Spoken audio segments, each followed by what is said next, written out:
Our all-access pass takes us down to Texas once again this morning. That's where we join our own Rachel Monick, who's at the Stockyards in Fort Worth, dealing with some weather down there. Hi, Rachel. How you doing? We're inside, we're warm, we're in a saloon. When you come to Fort Worth, you have to spend some time in a saloon.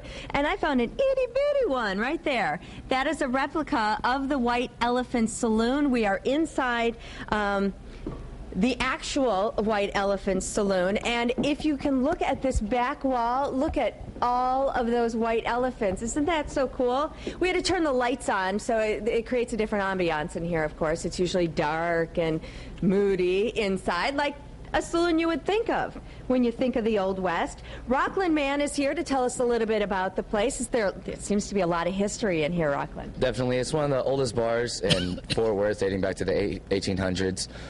It's a main staple in the Stockyards. There's live country western music every night, 7 days a week. The history of the White Elephants are all donated from patrons going back, into the years. We actually have them documented and numbered with the date and the actual person that gave it to us. And do people still bring them to you? Some still bring it to us, but you'd be surprised how many come in and actually want to see their elephant on the wall. That they donated years ago. Yeah, definitely. That is so cool, and you document them. And another thing that they're really famous for are the cowboy hats on the ceilings and the walls. Yes, all the hats on the walls are pretty much figures in Fort Worth, anywhere from musicians to owners of other bars, or lots of state officials like sheriffs and fire marshals and stuff like that. And why did it start? Why did that tradition start? Pretty much just to pay homage to the people that actually did exceptional things for the city of Fort Worth, especially whenever times got really rough in this neighborhood. So it just kind of showed that they're amongst all the chaos that can happen, there are good people still in the neighborhood. Now, Chef Tim Love from Iron Chef is not able to make it in because the roads are so bad, so he's not making it in today, but he's owner of this bar and has the Love Shack next door. What's the Love Shack? Love Shack is his burger store creation.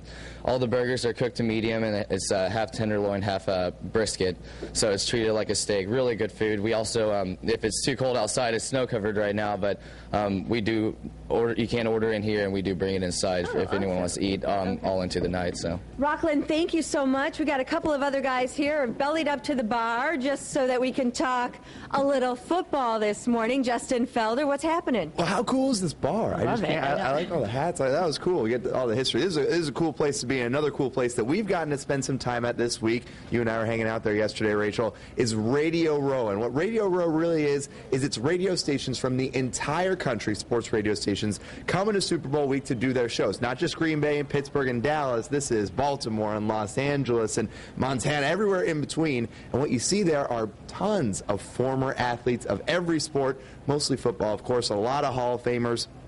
And we try to get some of these guys, you and I, Rachel, to make their predictions. And these guys, they're former athletes. They're not going to go into this unprepared. So here's one athlete's prediction, an interesting one for sure.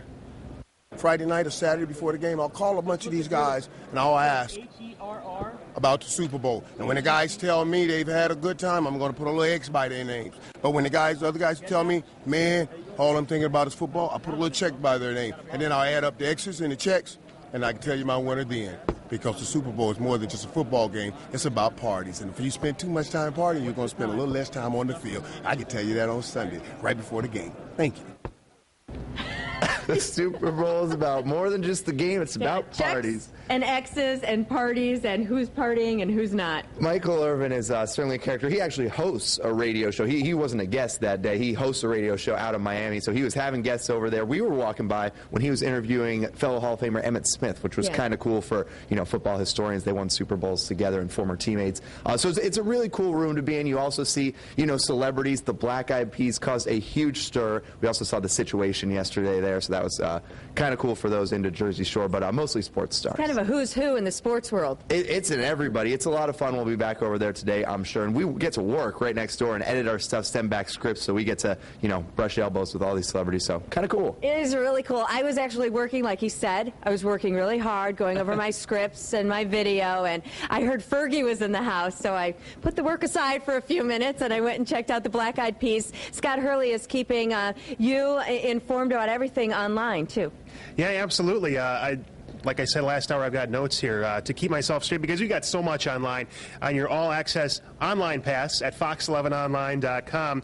The number one thing we've got online is our microblog.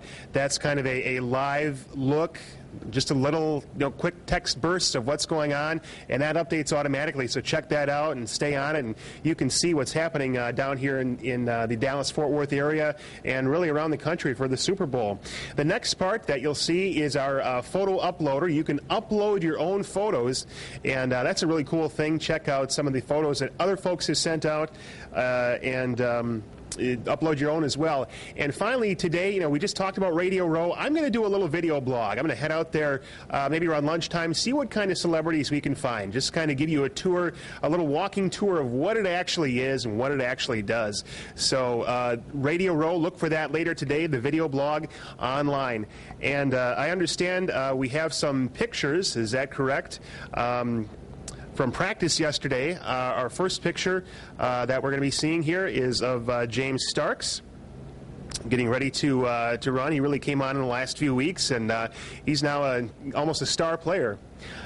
Number two is Coach McCarthy. Coach, he's been busy over the last couple of weeks game planning and really looking over the scouting reports for the Steelers. So it's going to be a big week for him, obviously, as well. And then our final picture that we've got showing you here is of the offensive line. Darren College, Jason Spitz, TJ Lang, all kinds of guys practicing. The Packers, they're not talking to us anymore. They're going to be focused on practicing and football from here on out. Yep, I know. We got to remember there's football happening. The game is just 2 days away. Today is Friday. I know yesterday I thought it was Friday. Today is Friday. We have so much more coming up. Live from Fort Worth, we're going to head back outside and show you what it looks like in snowy North Texas. Guys? Thanks, Rachel. Thanks, guys. See ya. See ya.